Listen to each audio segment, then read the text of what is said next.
Potawatomi County 911 dispatch notified us that Douglas County had Omaha Fire in place out on a witnessed jumper from the Bob Carey pedestrian bridge. And tell me, what sort of rescue efforts took place?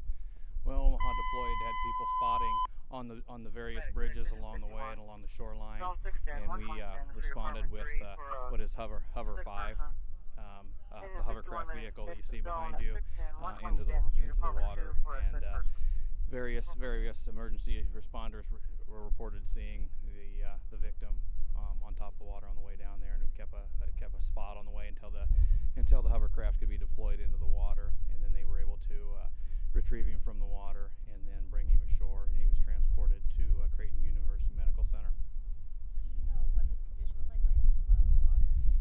They did CPR in progress on the way to the emergency center. And about how long were you guys out here doing that, I should say? Oh, like I said before, I'd have to look back at the initial report until to see what the time frames were as far as from the time that the Hover 5 was deployed to the time they made contact with the victim. I'd have to go back and look through the 911 reports for that. Jason, am I missing anything? How often does something like this happen? Luckily, not real often, but we do respond as a team with Omaha.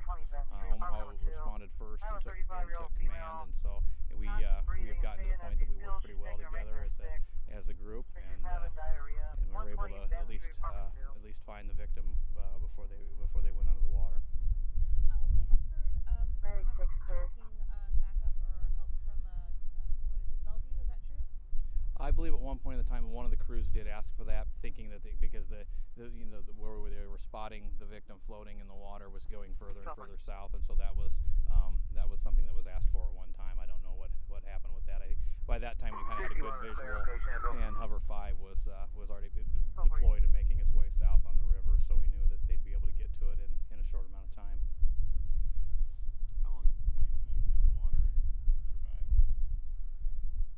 Well, the water is one thing. At this time of year, the water is very cold, and so that really it changes the equation quite a bit. We really don't know until they have a chance to warm that person up what the total outcome will be. But there's also the drop itself, the distance of the drop from the bridge to the water, and the trauma that caused as well.